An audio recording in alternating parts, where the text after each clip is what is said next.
Drive, where we kickstart your day with a dose of freedom, firearms, and just the right amount of fun. Now grab your favorite liquid caffeine fix and buckle up. It's time to get this show on the road. Here's your host, Jason Schaller.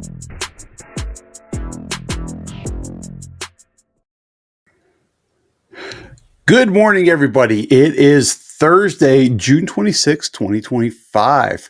Today is chocolate pudding day.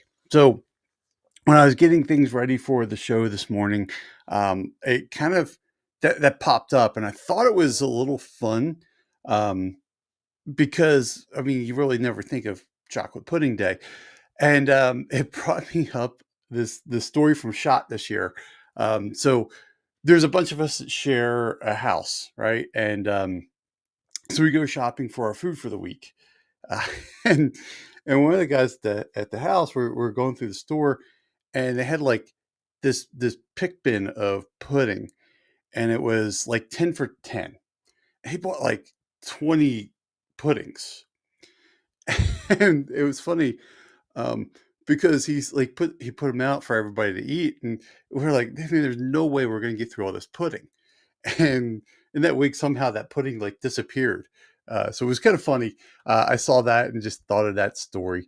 Um, yeah, it's just there's things that happen in the background uh, that just are funny that never you guys never get to see or hear about, and that's one of them.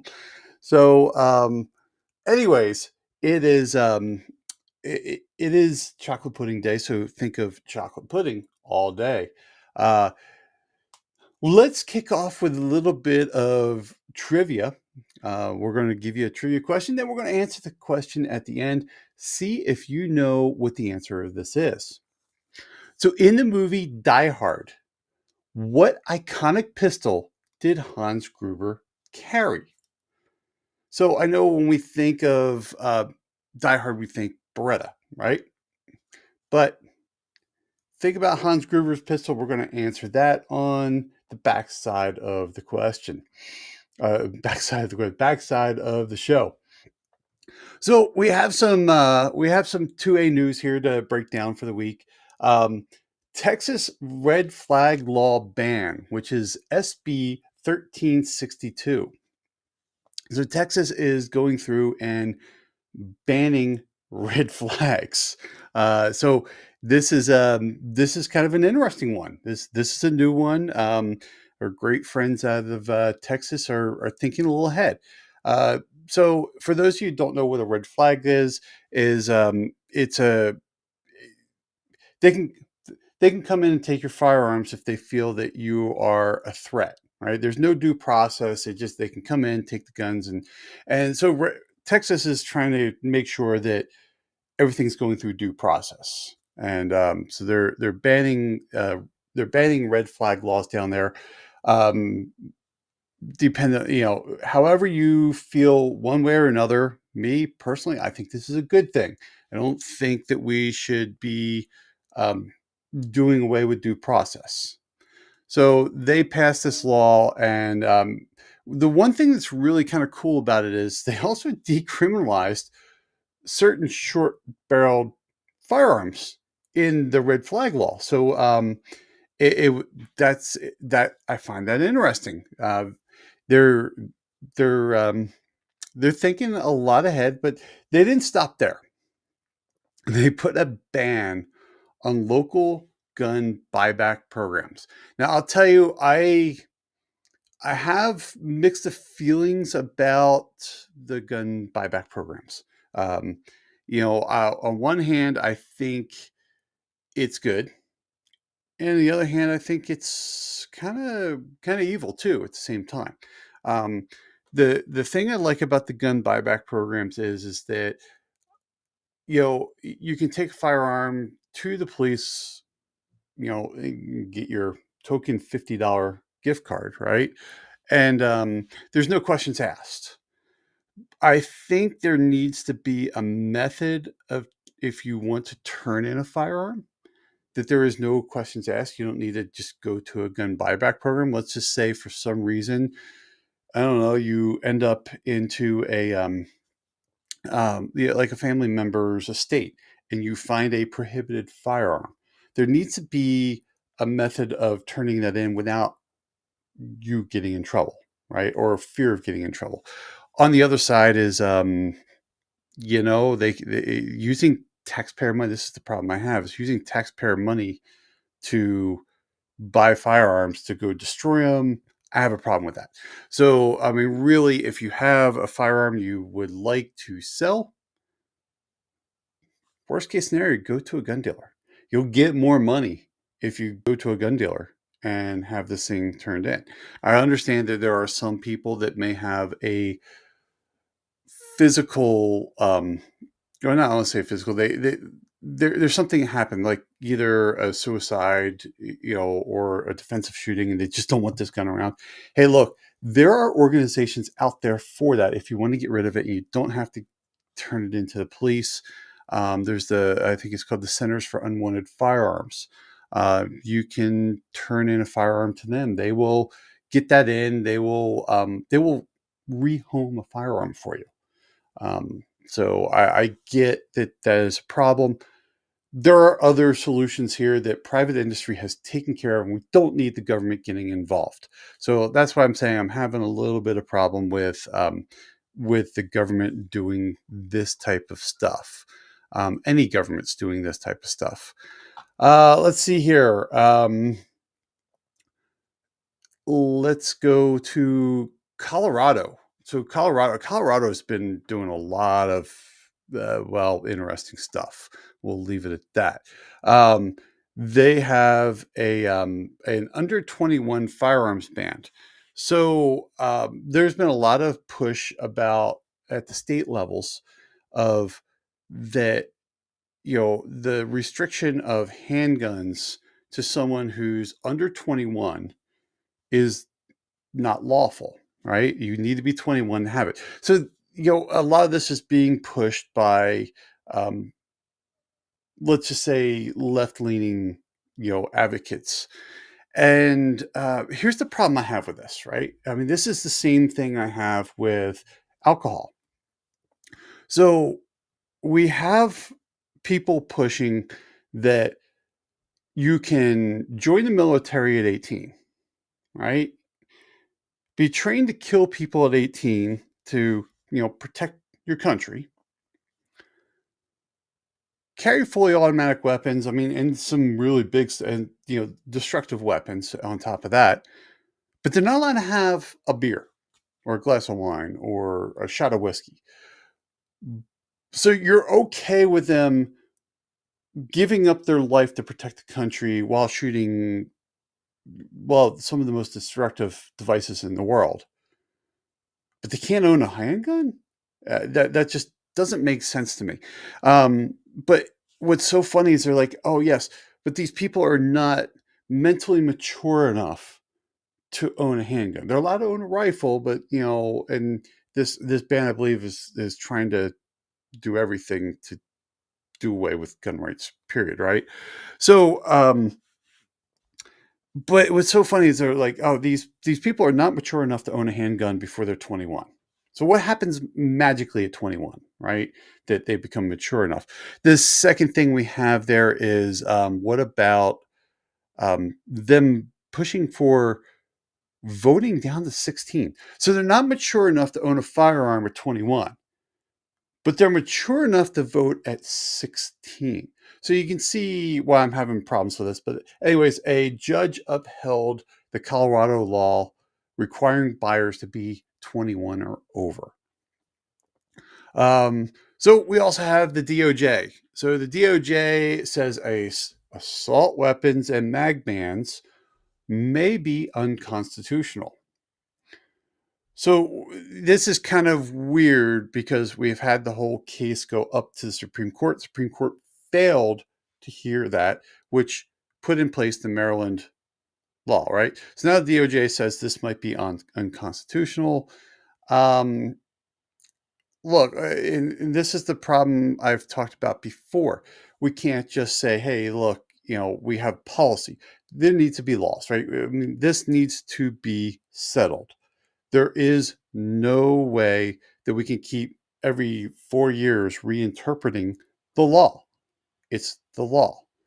This is a right that was given to us. So, I love this. Like, but assault weapons didn't exist back when we were fighting the British for our country.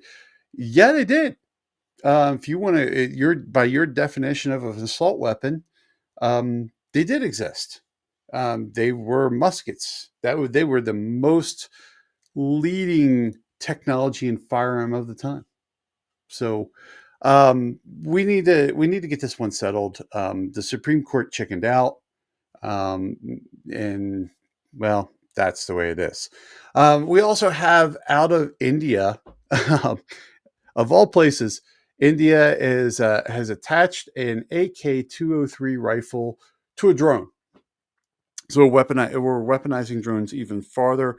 Um, the funny thing is this hit the news and people were like, "Oh my god, we're putting guns, we're putting assault weapons onto drones."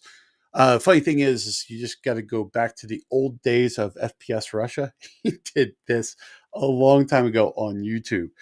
This is not really something new, but it is. It brings up some interesting conversations. Um, so you need to watch this one because you might be seeing Skynet being formed here. We put a little AI into a drone and send it off to war. We all know how the Terminator ended up, right?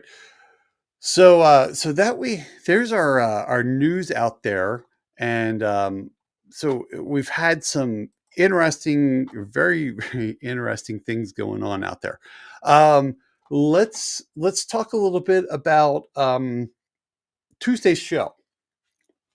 So, for those of you that have watched on other platforms, you saw the whole show.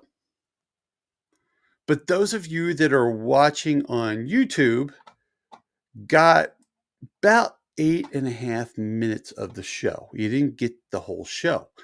And no, it was not a technical glitch. It was not um, there was a very specific event that happened on YouTube, and it's called policy violation.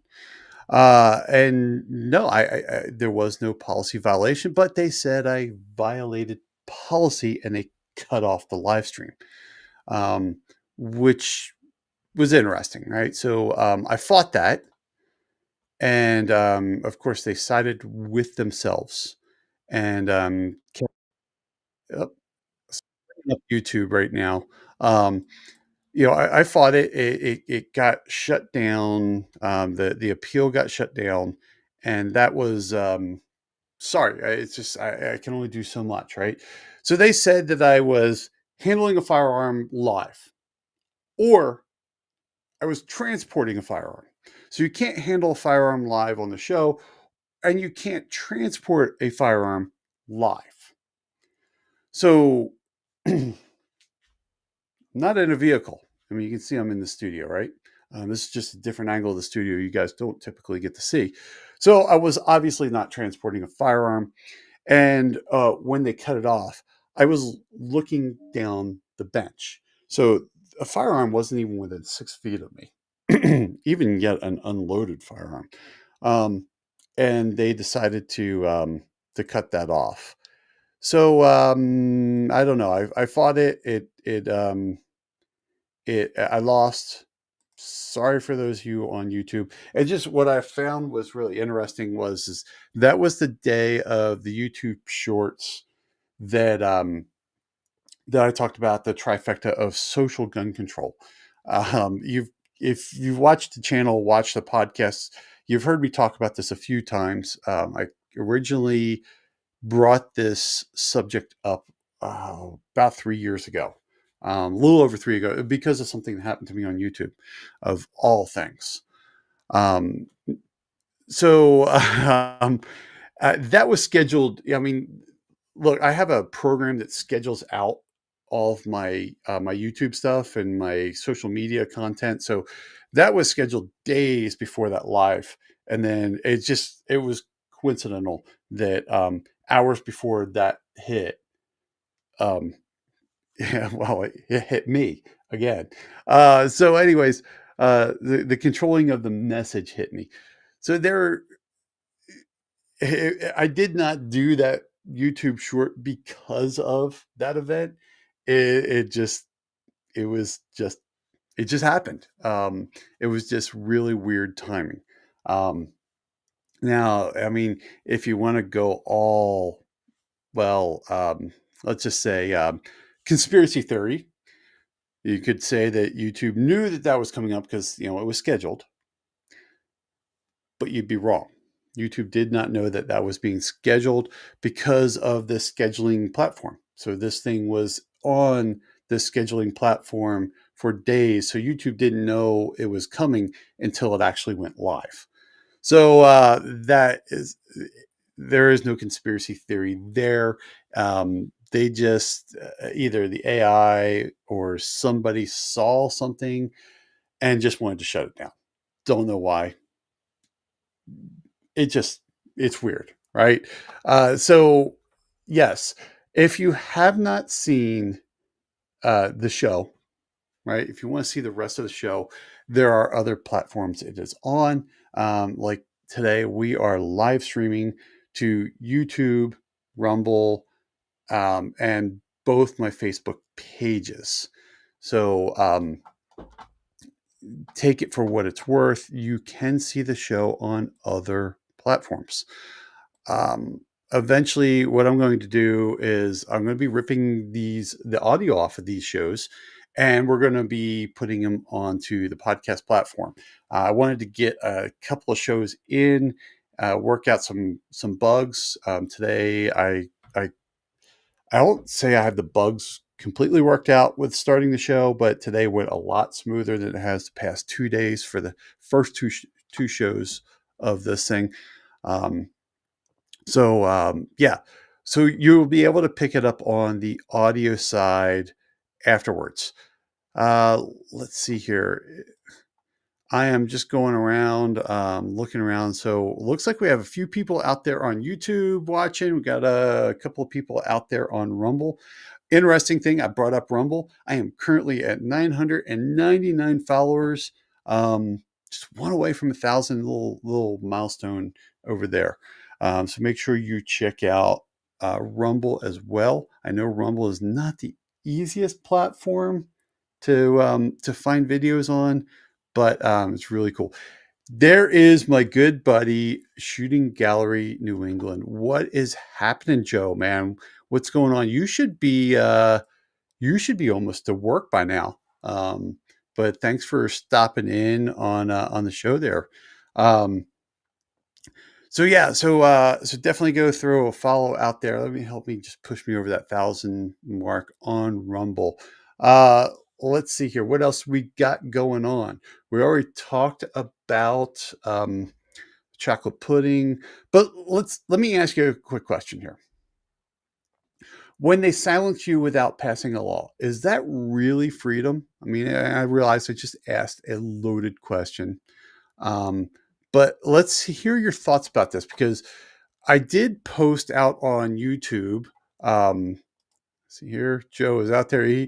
I'm driving to work now. Want to come in and show support. Thank you, brother. Man, thank you so much. Joe really is a good friend of the show. He's a great guy. He's a great guy to talk to. He's got a podcast. He's got actually a couple of shows. He's got Shooting in the Woods podcast. Great. He gets some great people on there. And also, he's got a really fun show that he does over on Rumble where they go through Gunbroker. I've been on that show with him before, and it's really it's really a fun show. I enjoyed doing that. I got to get back on there with him. We've talked a little bit about it. Chris from the 740, what is going on, brother? Thanks for dropping in on the morning drive. Chris, another great firearms content creator. It's just I love hanging out with both of these guys. Chris, of course, we've met at Shot. We've been on each other's shows too, just like Joe and I have been on each other's shows. So yeah, some great content creators popping in here on the drive this morning. Um, so going back to the takedown of the live stream on Tuesday, let me know your thoughts. Let's get a deeper conversation going on. I'm going to bring this up right now. Um, so if you haven't been on the community tab on my YouTube channel, it's I did a post and I put it out there, and let me see if I can share this out in a timely manner here. Share screen. I want to do a tab. It is that. There we go. So let's bring this into the show here. If I can get this to work. I recorded a podcast yesterday. And You're tuned in to the TRB Morning Drive, where we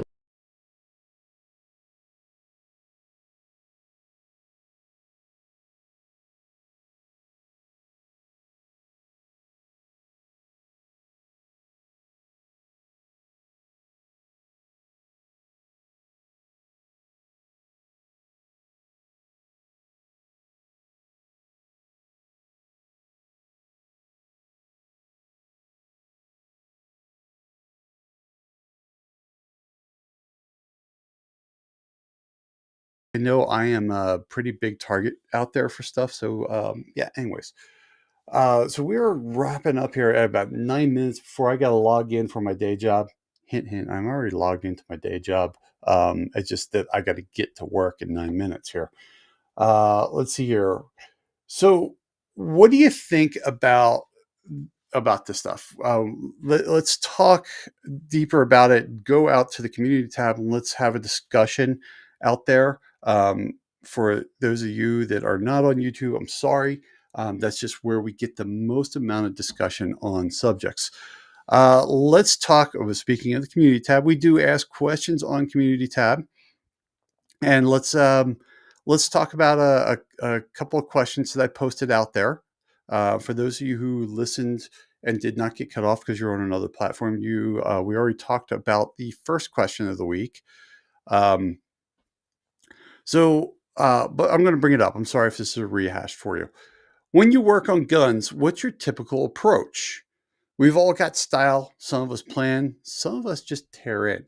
I'll be honest with you, I do a little bit of both. It depends on what's going on. If I'm doing some content, there's a lot more planning just because I got to think of the camera angles and stuff like that.